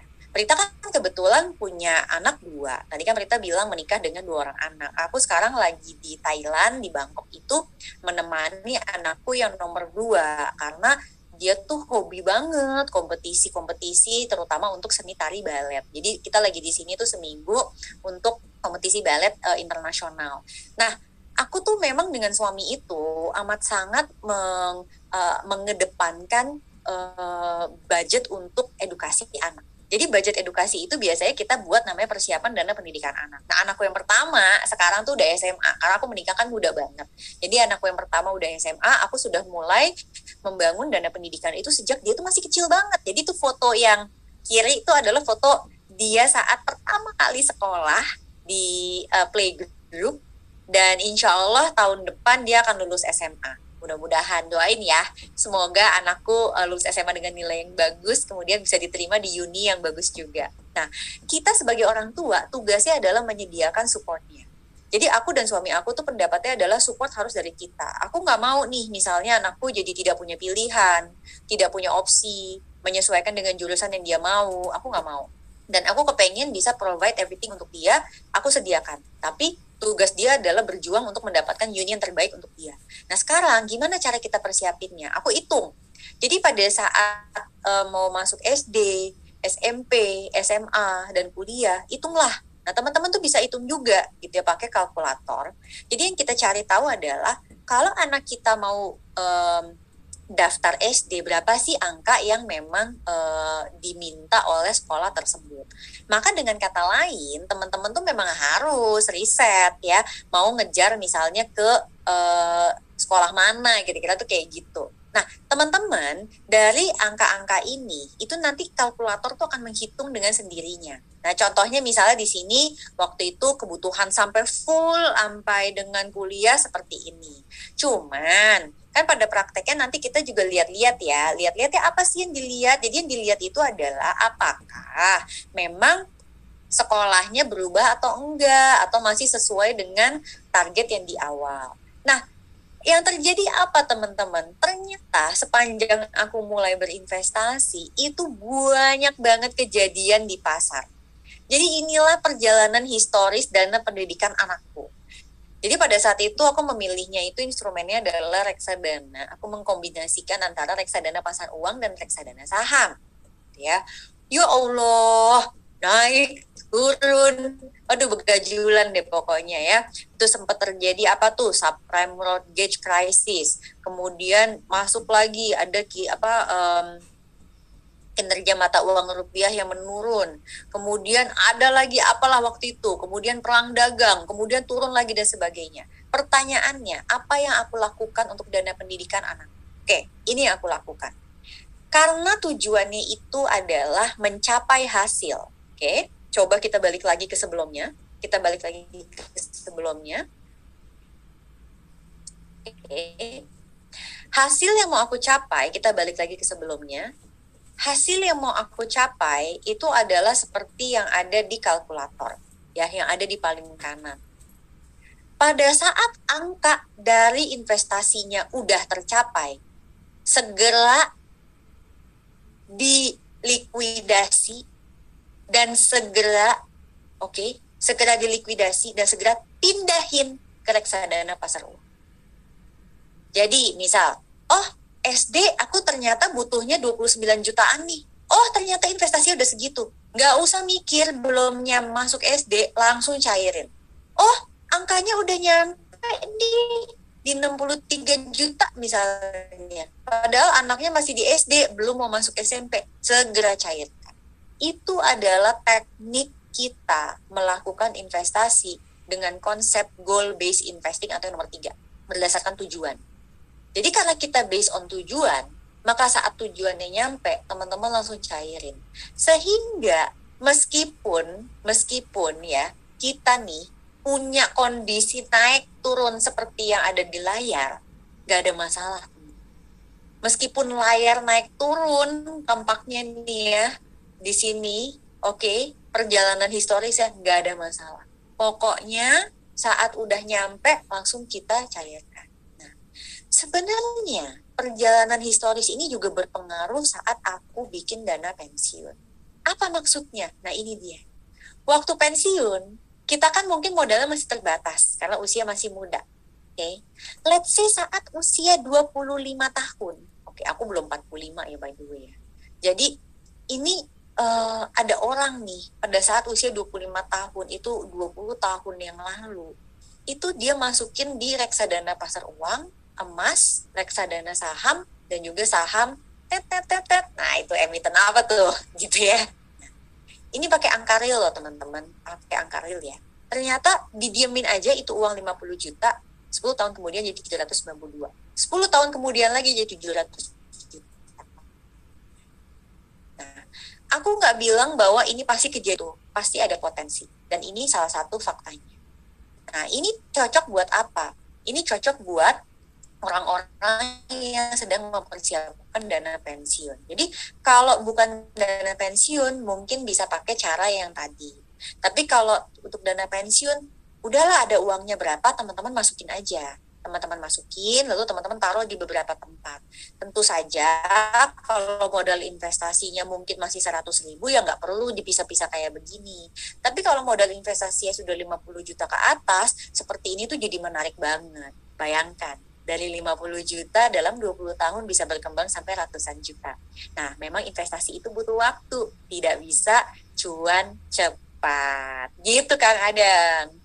Oke, Mbak Prita. Nah, teman habis gajian sudah langsung di-spill sendiri oleh Mbak Prita tadi itu. Bagaimana cara beliau melakukan investasi, kemudian melakukan evaluasinya gitu ya. Apakah itu cocok juga dengan teman habis gajian? Bisa teman habis gajian cek masing-masing begitu ya. Oke, Mbak Prita, barangkali terakhir dari saya begini. Nah, terkait investasi ini kan di antara kita barangkali banyak yang masih awam. Atau juga di antara teman habis gajian ini ada juga yang sudah mulai dan bahkan sudah berpengalaman. Ya sifatnya ada yang berani atau ada yang masih takut-takut gitu ya. Jadi profilnya akan beda-beda. Lalu Mbak Prita, gimana sih caranya nih untuk kita-kita ini khususnya kita-kita para pegawai yang berpenghasilan tetap untuk memilih aset investasinya yang tepat supaya sesuai dengan profil kita masing-masing Mbak Prita. Yes, jadi kalau kita sebagai karyawan itu kan balik lagi nih, kita harus tahu kenapa kita berinvestasi ya teman-teman. Jadi aku ingetin sekali lagi, ayo teman-teman harus jujur sama diri masing-masing. Kita tuh berinvestasi buat apa? Apakah karena kita hanya mau melawan tingkat inflasi? Ataukah kita punya kebutuhan masa depan? Atau karena kita mau kejar potensi keuntungan? Nah, aku kasih spill nih ya, kalau kita hanya mau melawan tingkat inflasi, kira-kira aset apa sih yang akan aku pilih?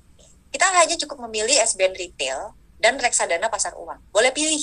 Kenapa? Karena memang dua aset ini itu cocok banget kalau memang kita hanya mau melawan inflasi saja. Dan faktanya memang return dari dua aset investasi ini nih, Kang Adang dan teman-teman, itu memang dia bisa melawan tingkat inflasi.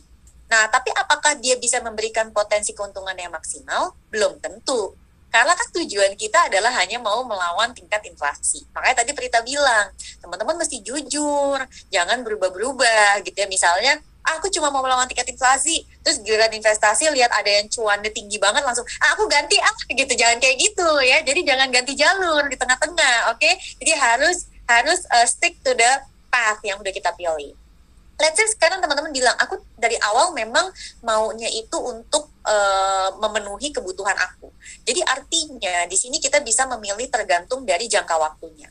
Jadi kalau orang yang memang punya kebutuhan yang tadi Prita bilang, dia kan harus decide nih, harus tentuin, aku tuh mau mencapai ini dalam jangka pendek, jangka menengah, atau jangka panjang. Nah teman-teman tinggal pilih aja. Ini gampang banget yang ada di layar. Kalau saya masih awal banget, aku pilih yang di tengah. Kalau aku udah berpengalaman, aku pilih yang di kanan. Tuh bayangin, Zep Finance udah nge-spill semuanya buat teman-teman loh. Ini nggak rugi banget, mudah-mudahan yang udah ikutan webinar kita hari ini, tinggal di screenshot aja, cekrek, udah gitu ya, diapalin. Oke, kalau enggak juga bisa baca dari buku yang Prita tulis, juga Prita tulis di situ. Jadi teman-teman nanti bisa lihat lagi. Jadi kalian tuh tinggal memilih sesuai dengan saya mau pakai uangnya kapan. Semudah itu. Nah, atau teman-teman bilang, aku nggak yang 1 atau 2 kok Mbak Prita. Aku cuma pengen dapat penghasilan nih dari investasi yang aku lakukan. Berarti aku kasih lagi nih, ini beda. Kalau saya memang mau dapat potensi keuntungan, misal, aku tanya balik, kamu mau dapetnya gimana caranya? Apakah mau dengan cara jual beli, ataukah aku pengen dapat taruh aja modalnya, terus aku dapetin cash flow-nya? Nah, berarti teman-teman tinggal tentukan. Kalau aku mau jual beli, maka produk-produk yang cocok adalah reksadana, emas, obligasi, saham, dan mungkin juga properti. Tapi kalau properti pasti jual beli juga tidak semudah itu ya, karena kan nilainya besar. Nah, kalau aku memang hanya mau taruh modal, tetapi aku pengen menikmati adanya passive income, maka aku pilihnya yang kanan, cash flow.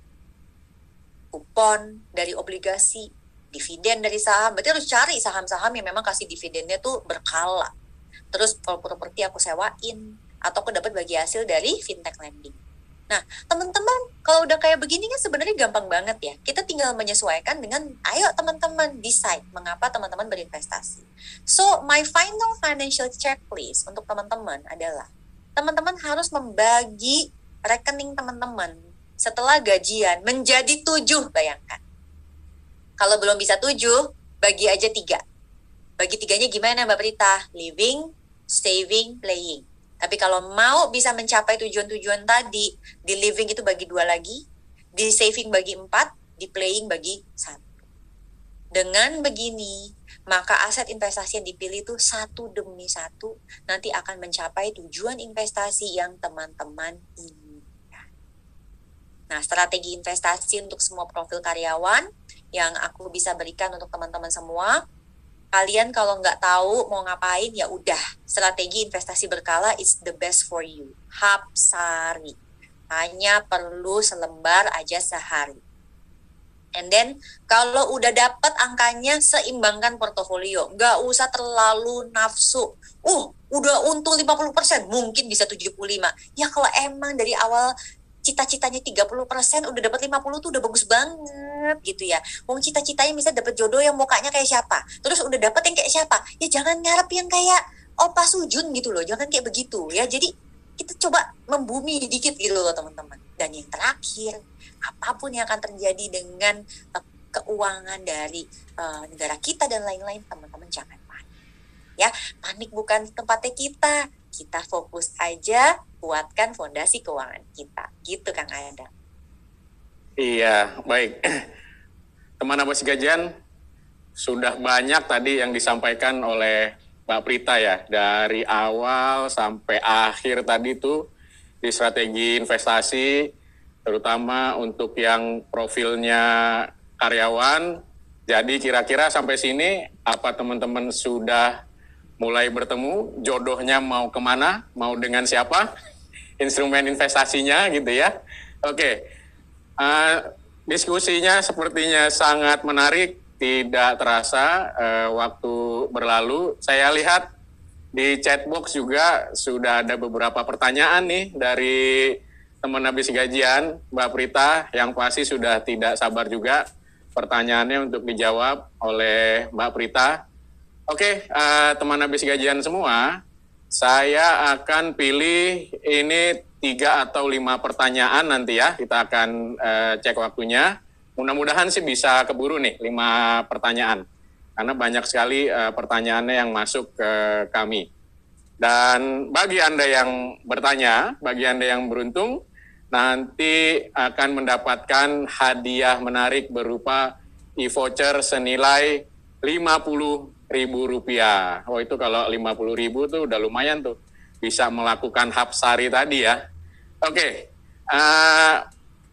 teman-teman, di akhir sesi nanti, saya ingatkan lagi, kami akan memberikan pertanyaan juga seputar materi yang dibahas oleh Mbak Prita tadi melalui kuis. Dan bagi Anda yang beruntung memenangkan kuisnya akan mendapatkan hadiah menarik berupa 1 buah smartwatch Samsung Galaxy, 1 buah smartphone Samsung Galaxy A32, dan grand prize-nya adalah 1 buah emas antam 10 gram. Wow, luar biasa nih panitia dari habis gajian ya, memberikan hadiah tahun baru untuk teman habis gajian. Oke, Mbak Prita, mungkin kita bisa ke pertanyaan yang pertama dari teman habis gajian. Yang pertama ini datangnya dari Indra Seribuana. Halo, Mas Indra kali ya. Halo Mas Indra. Pertanyaannya, selamat siang Ibu, izin bertanya. Dengan kondisi sekarang, di mana inflasi dan resesi mulai menyerang, reksadana apa yang paling tepat untuk investasi jangka panjang? Nah, ini nanya reksadana yang paling tepat untuk investasi jangka panjang. Kemudian, bagaimana dengan surat utang negara? Terima kasih. Demikian, Mbak Prita, untuk pertanyaan yang pertama. Silakan, Mbak Prita. Jadi kan begini, kalau kita khawatir terjadi perekonomian yang memburuk dan lain-lain, pastinya yang kita khawatir itu adalah return dari investasi kita yang ada di pasar modal, yaitu dalam bentuk saham. Maka dengan demikian, biasanya aku akan melihatnya ini sebagai 2 sisi. Kalau kita memang sebetulnya dalam jangka panjang mau pakai kelolanya Hapsari aja, ya nggak apa-apa aja gitu. Malahan mungkin kita bisa membeli nanti di harga yang murah banget gitu loh. Kan tadi aku udah sempat nunjukin waktu aku membuat dana pendidikan untuk anak pertamaku, itu kan juga mengalami tuh ada turun ya. Pasti pas lagi turun itu ya drop juga sih ininya ya, saldo investasinya. Tapi di saat bersamaan aku juga membeli dengan harga murah. Nah, kalau aku suggest-nya begini, kalau kita memang khawatir, dan untuk reksadana saham, teman-teman bisa belinya itu dengan konsep yang Hapsari. Jadi, mungkin nggak selembar sehari, tetapi mungkin selembar seminggu gitu, atau mungkin per bulan, terserah deh gitu ya. Kalau memang mau disebar banget. Nah, untuk penyeimbangnya, itu bisa pakai reksadana pasar uang. Jadi uang yang kita punya tuh nggak semuanya ditaruh di reksadana saham, tapi sebagian ditaruh juga di reksadana pasar uang. Reksadana pasar uangnya apa perlu berkala juga? Sebenarnya enggak. Jadi untuk reksadana pasar uang bisa aja langsung ditaruh, itu jadi sebagai portofolio penyeimbangnya. Nah, kalau surat utang negara untuk teman-teman habis gajian, mungkin yang bisa diakses adalah yang retail. Kita kenalnya dengan SBN, surat berharga negara retail. Contohnya seperti ORI, saving bond retail, sukuk tabungan. Ya of course itu adalah salah satu aset investasi yang bisa dibilang aman. Kenapa? Karena yang menjamin ya pemerintah gitu. Nah tentu saja kita juga paham peluang return dari SBN retail itu kemungkinan memang kalau dalam jangka panjang itu di bawah reksadana saham. Tapi ya nggak apa-apa kalau memang kita tipenya itu menginginkan yang lebih stabil, gitu kira-kira Kang Adang. Oke, tadi ya Mas Indra Seribuana sudah dijawab oleh Mbak Prita dengan clear saya kira jawabannya seperti tadi. Oke, Mbak Prita, ini pertanyaan yang kedua. Datangnya dari Ratih Sukma Prabaningrum. Halo, Mbak Ratih. Pertanyaan beliau adalah, selamat siang Mbak Prita, supaya tidak worry dalam menghadapi masa pensiun. Nah, ini udah mulai bicara pensiun nih. Apakah mengandalkan dana pensiun dari kantor itu sudah cukup untuk menghidupi kita di masa pensiun nanti? Kalau tidak cukup, baiknya kita persiapkan dana tersebut sebanyak berapa kali income tahunan kita ya. Dan instrumen investasinya apa yang cocok untuk karyawan yang sedang mempersiapkan dana pensiun tersebut. Nah, di satu sisi, financial plan itu kan selalu sangat personal. Apa kira-kira tips and trick ketika kita mau start investasi? Selain riset dan jangan FOMO gitu ya, fear of missing out kalau kata anak-anak sekarang ya, Mbak Prita ya. Silakan Mbak Prita. Oke. Pertama, kita tahu dari mana sih dana pensiun kita tuh cukup atau tidak. Kita tahunya itu adalah dari keinginan kita sendiri. Jadi yang kita tentukan pertama kali itu adalah berapa target uang pensiun yang mau kita siapkan. Jadi tahunya cukup atau enggak tuh dari situ. Ya. Sekarang, gimana cara menghitungnya? Itu ada 2 metode. Metode yang pertama yang paling gampang. 25 kali penghasilan setahun. Berapa tuh angkanya? Nah, coba aku langsung mikir-mikir, teman-teman habis gajian mikir-mikir. Aku yakin Kang Adang juga di studio lagi mikir, 25 kali penghasilan setahun. Oke, segini. Wah, aku dana pensiunnya udah berapa ya? Oh, segitu. Kan jadi gitu. Bener nggak? Nah, cara kedua itu adalah pakai kalkulator. Kalau pakai kalkulator itu biasanya kita akan menghitung saya mau hidup di kota mana. Karena kan orang mau pensiunnya di mana beda-beda dong. Terus saya mau pensiunnya di umur berapa? Saya nanti mau ngapain saat pensiun? Apa mau lenggang-lenggong atau aku mau sambil kerja atau apa? Nah, setelah kita tahu target kita berapa, katakanlah target kita 2 miliar. Lalu kita hitung nih yang dapat dari kantor itu berapa. Rupa-rupanya kalau kita hitung sampai kita usia 58, kita pensiun normal, kayaknya sih pesangon cair 1,5 miliar nih Mbak Prita. Berarti kan kurang 500 juta. Karena kurang 500 juta, 500 jutanya itu yang kita tutup dengan investasi secara mandiri. Nah, investasinya di mana? Nah, itu tergantung tadi teman-teman usianya berapa, terus punya modalnya berapa. Secara umum, kalau untuk dana pensiun memang instrumen yang kita pakai adalah reksadana saham dan saham. Itu secara umum. Tapi kalau teman-teman mau nyontek, yang tadi Prita udah spill di awal, itu pakai portofolio all weather, yaitu tadi kombinasinya reksadana pasar uang, emas, reksadana saham, dan juga saham. Gitu. Gampang kan? Oke. Demikian tadi Mbak Rati Sukma Prabandingrum ya jawabannya. Jadi coba dihitung dulu, ditargetkan dulu ya, kemudian lakukan perhitungan. Nanti sisanya kekurangannya berapa bisa dilakukan investasi mandiri untuk mempersiapkan pensiun. Oke. Nah, kita lanjut ke pertanyaan yang ketiga ya, Mbak Prita. Ini datangnya dari Miftah Fauzi. Halo Mas Miftah Fauzi. Saya mau tanya ke Mbak Prita, investasi yang paling aman dan mudah untuk Gen Z apa ya? Wah ini Gen Z nih, agak jauh juga nih gap usianya sepertinya dengan saya nih.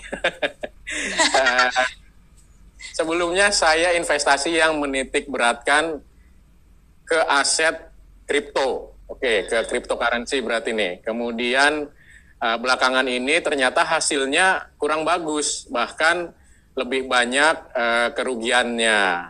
Terima kasih. Nah, jadi buat Gen Z ini apa nih tips and triknya nih, Mbak Prita ya?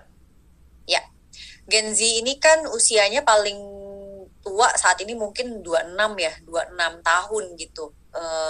Itu sebenarnya masih jauh banget. Oke, ada kendala koneksi sedikit dengan Mbak Prita. Kita coba cek lagi koneksi beliau. Mohon bersabar dulu, Mas Miftah Fauzi. Kalau misalnya kita udah tahu dan punya modal, yes? Oke. Mbak Prita, mohon maaf tadi koneksinya agak down. Boleh diulang mundur sedikit, Mbak Prita? Oke. Ya. Oke, aku mulai mundur sedikit. Oke, Ya. jadi kalau misalnya kita anggaplah Gen Z itu yang paling senior usianya 26 tahun. Berarti kan itu aja masih cukup lama banget nih sampai dengan pensiun nanti. Nah, kalau misalnya kita masih lama banget menjelang pensiun, kalau mau cari investasi yang aman, pertanyaannya adalah aman tetapi harus tetap growth gitu dong. Karena kan usianya muda banget gitu.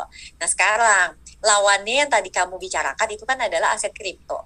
Di mana aset kripto itu punya karakteristik dia adalah decentralized finance. Dia memang nggak diatur, jadi benar-benar kalau naik bisa naik banget, kalau drop juga bisa drop banget. Itu yang mungkin kamu alami saat ini. Sekarang, yuk kita geser dikit yuk, mungkin ke pasar modal. Jadi kalau tadi kan bursa berjangka, sekarang kita masuk ke pasar modal. Oke, pasar modal ada nggak investasi yang aman? Ya banyak. Amannya tapi apa dulu?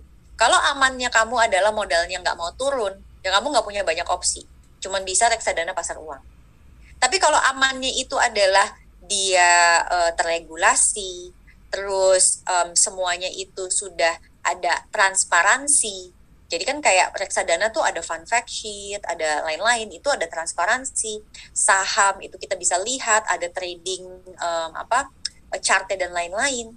Itu bisa dibilang adalah investasi yang aman. Tinggal pemilihannya. Kita pilih yang seperti apa. Sebagai contoh, kalau saya belum berani memilih saham, berarti saya masuk lewat reksadana saham. Saya pelajari aja dulu. Dengan dana yang terbatas, anggaplah 100.000 tiap bulan. Setahun kita masukin uang 1,2 juta. Saya akan menganggap 1,2 juta itu nih teman-teman Gen Z sebagai uang sekolah. Uang sekolah investasi. Itu murah banget. Teman-teman jangan menganggap bahwa kalau 1,2 juta nggak jadi cuan gimana? Tapi jadi ilmu. Jadi pengalaman. Ingat nggak tadi matriksnya? Teman terbaik kita adalah waktu, modal, dan ilmu. Nah, di situ teman-teman mesti belajar banyak. Kalau teman-teman udah paham, biasanya 3 tahun kemudian tuh berani tuh masuk ke saham secara langsung. Nah, ini yang menarik. Aku bukan trader, tetapi aku orang yang memang berinvestasi di saham sejak usia 20-an. Nah, kalau teman-teman seperti Prita yang bukan trader sejati, aku nggak pernah beli emiten lebih dari 5. Pusing. Ya, mohon maaf, anakku 2. Terus aku suruh ngurusin emiten sampai 20. Ya mendingan aku serahin aja ke manajer investasi. Bener gak sih Kang Adam? Jadi kalau emang kita terbatas kemampuannya, udahlah pilih emiten cukup 3, maksimal 5. Gitu aja udah teman-teman. Tinggal pilih aja dari indeks yang ada di bursa efek. Mau carinya yang mana? Kalau mau carinya yang sering kasih dividen, cari IDX dividen 30. Kalau mau yang syariah, cari yang ada di Jakarta Islamic Index. Kalau saya mau kejarnya misalnya yang investasi hijau, sekarang kan lagi bagus banget ya dipromosikan investasi hijau nih. Yang sustainable finance gitu. Cari yang indeks ke hati atau indeks ESG tulisannya gitu. Jadi kita cocokin dengan kepribadian kita.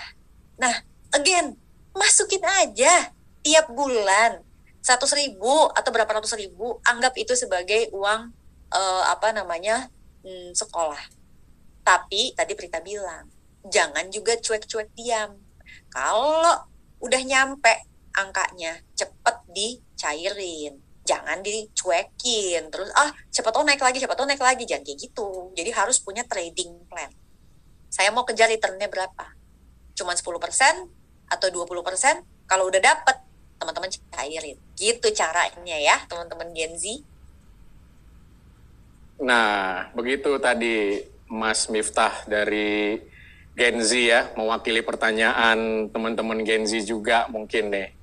Ya, waktunya buat teman-teman Gen Z ini mungkin kan masih panjang begitu ya. Bisa dimanfaatkan kesempatannya selagi masih muda untuk berinvestasi. Mungkin saya curcol juga nih Mbak Prita ya. Seandainya nih kalau saya dikasih kesempatan untuk kembali lagi ke masa muda, itu saya pengen loh untuk mengalokasikan investasi saya itu lebih besar lagi, lebih bagus lagi, dan lebih teratur lagi. Jadi buat teman-teman yang Gen Z dan masih muda, tadi tipsnya dari Mbak Prita bisa diikuti gitu ya. Oke, Mbak Prita, kita sepertinya masih punya 2 pertanyaan lagi nih dari teman habis gajian. Kita masih punya waktu. Nah, pertanyaan yang keempat ini datangnya dari Santi. Halo Santi, apa kabar?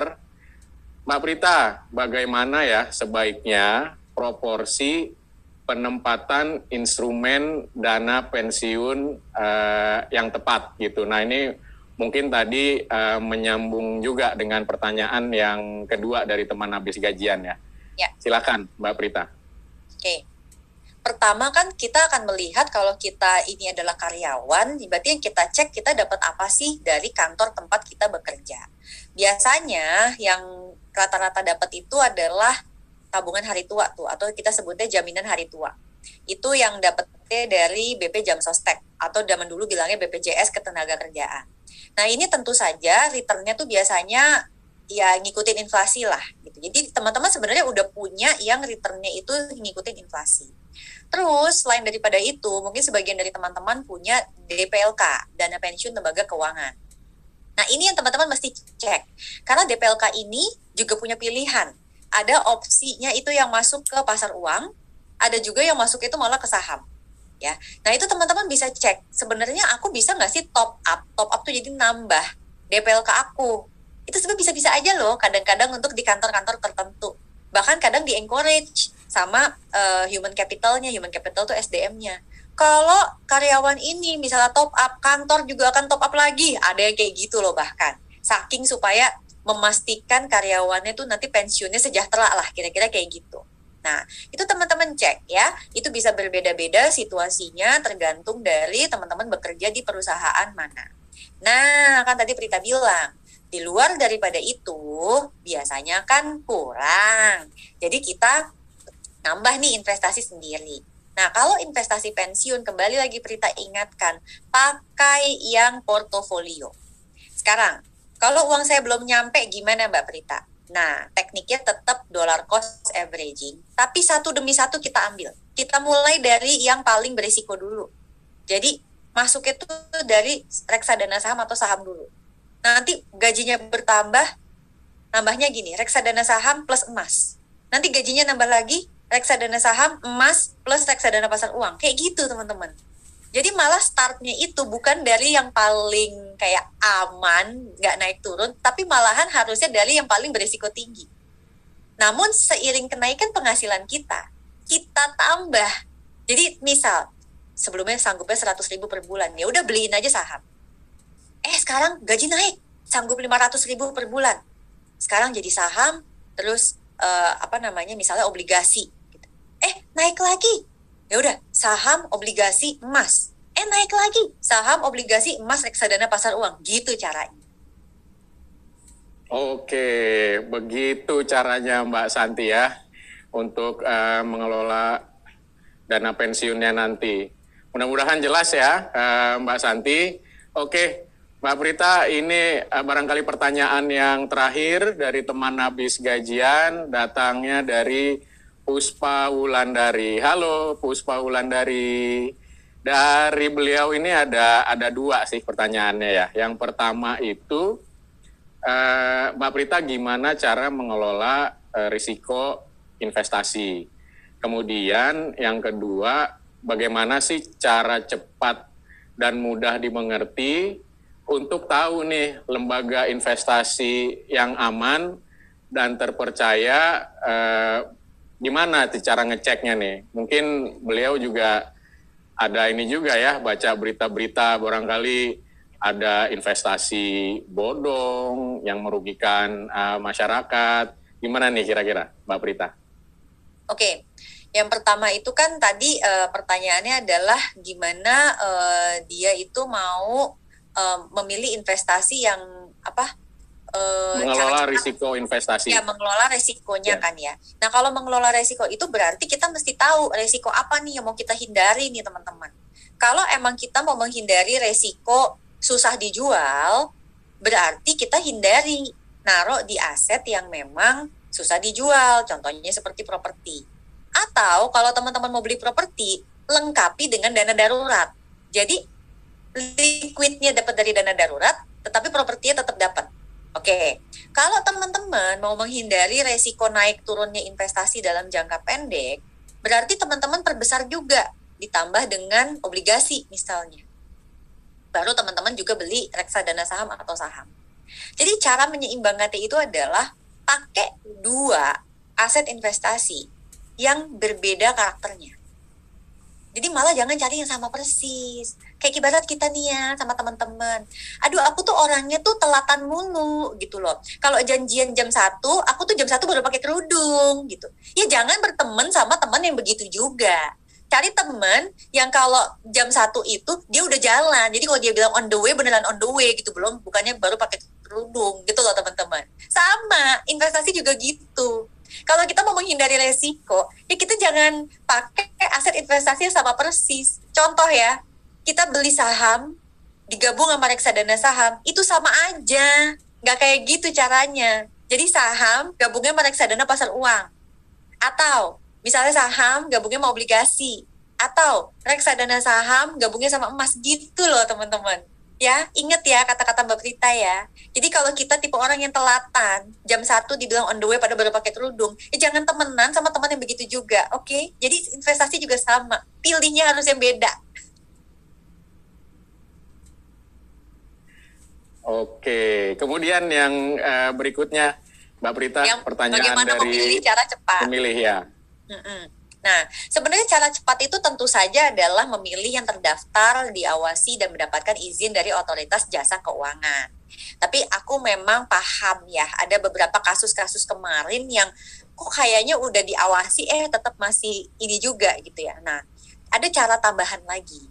Tentu cara pertama itu wajib ya teman-teman, harus yang memang legal dan memberikan hasil yang logis. Lalu yang kedua, teman-teman jangan menempatkan satu tempat aja. Contoh, saya punya uang seada-adanya misalnya 5 juta rupiah. Ya jangan juga semuanya dibeli emas gitu loh. Jadi mungkin ada yang emas, terus ada yang mungkin sebagian di reksadana. Atau aku malah punya uangnya 10 juta. Ya udah, teman-teman bisa bagi 3. Jadi lembaganya tuh jadi beda-beda gitu loh. Sehingga kalau terjadi apa-apa di satu tempat, 2 tempat yang lainnya masih nggak apa-apa. Gitu kira-kira. Oke, terima kasih Mbak Prita untuk jawabannya sangat jelas sekali ya, teman habis gajian. Ya, teman habis gajian yang sudah bertanya, 5 orang penanya tadi, terima kasih banyak atas pertanyaannya. Nanti dari panitia mungkin akan menghubungi ya, atau teman habis gajian bisa direct message ke host, nanti disampaikan identitasnya. Teman habis gajian berhak mendapatkan voucher senilai Rp50.000. Dan masih banyak sebetulnya pertanyaan dari teman habis gajian yang lain nih Mbak Prita di chat Sebo kami, tapi sayangnya kami tidak bisa membacakan semuanya ya teman habis gajian, karena kita dibatasi waktu juga nih yang hampir berakhir. Kami juga menyadari bahwa sesinya ini sangat menarik gitu ya, tapi sayang waktu kita sudah hampir berakhir. Mbak Prita, mungkin saya beri kesempatan ke Mbak Prita untuk menyampaikan recap atau closing statement-nya untuk sesi kita hari ini. Mbak Prita, silakan. Ya, teman-teman, yang namanya berinvestasi itu adalah suatu hal yang perlu dilakukan karena merupakan bagian dari perencanaan keuangan yang baik. Dalam berinvestasi, maka perlu dilakukan step by step dan dimulai dengan mindset yang benar. Mindset yang benar itu harus dimiliki supaya kita bisa memilih aset investasi yang cocok dengan profil risiko kita, dengan kepribadian kita, dan juga modal yang kita miliki. Dan yang terakhir, pada saat berinvestasi, sesuaikan strateginya dengan apa yang mau kita kejar. Oleh sebab itu, Prita akan tutup dengan sebuah pantun nih, Kang Adam. Oke, kalau emang cakep, lagi bilang untuk menutup. cakep. Kalau memang nggak cakep, tetap bilang cakep, gitu ya. Silakan Mbak Prita. Jalan-jalan ke Bekasi. Cakep. Beli baju berwarna merah. Cakep. Jangan overthinking, mikirin investasi. Cakep. Habis gajian, kelola keuangan aja. Cakep. Wih. Luar biasa, sudah ditutup dengan pantun yang sangat ciamik dari Mbak Prita tadi ya. Baik, teman habis gajian, mungkin sedikit recap juga dari saya. Ada beberapa key takeaways yang tadi kami coba catat dari pemaparan Mbak Prita, yaitu yang harus kita siapkan pertama kali saat investasi itu rupanya adalah mindset kita ya, atau pola pikir. Lakukanlah investasi sesuai dengan rencana keuangan pribadi kita masing-masing. Lalu jangan lupa nanti untuk melakukan investasi itu dilakukan evaluasi secara berkala. Hasilnya sudah seperti apa. Dan tentunya untuk memilih aset investasi yang tepat harus disesuaikan dengan profil diri kita masing-masing. Mbak Prita, terima kasih banget sudah mau hadir di sesi webinar Financial Planning habis gajian, resolusi anti worry. Dan ini sudah beberapa kali juga kita ketemu dengan Mbak Prita. Mudah-mudahan nggak bosen ya Mbak Prita, kalau nanti di event berikutnya diundang lagi oleh habis gajian untuk menyapa teman-teman habis gajian semua. Kalau tadi Mbak Prita tutup dengan pantun, saya boleh juga dong Mbak Prita tutup dengan pantun. Cakep. Oke. Petir bukan sembarang petir. Cakep. Petir menyambar rumah si Mamat. Cakep. Sayang sekali nih waktu kita harus berakhir. Cakep. Semoga yang disampaikan oleh Mbak Prita bermanfaat. Wey. Sekali lagi kami ucapkan terima kasih kepada Mbak Prita Gozi dan juga kepada teman habis gajian yang sudah stay tune terus sampai dengan saat ini. Saya Kang Adang mohon pamit. Semoga kita bisa berjumpa lagi di event webinar habis gajian berikutnya. Dah teman-teman, bye. Saya serahkan kembali kepada MC kita.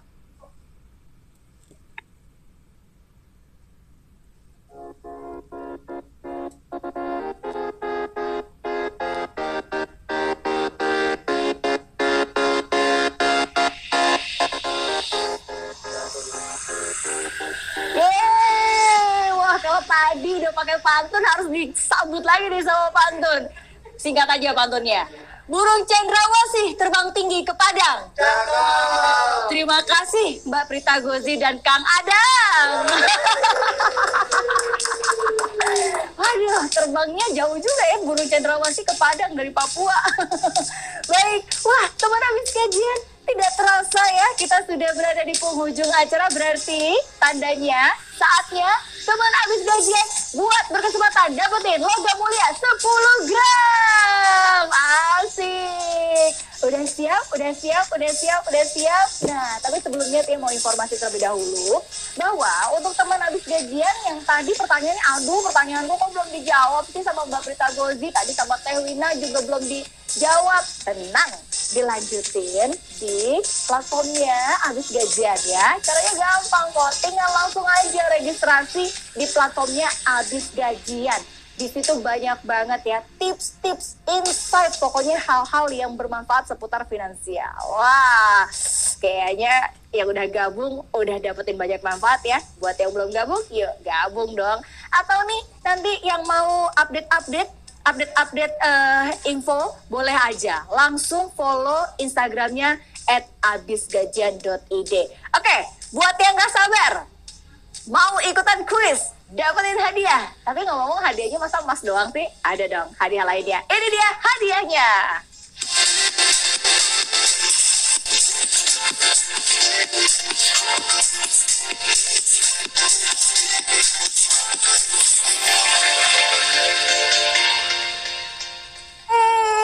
Itu dia tadi hadiahnya. Jadi untuk juara ketiga ini bakalan dapetin smartphone, dan juara kedua dapetin smartwatch, dan juara pertama dapetin logam mulia 10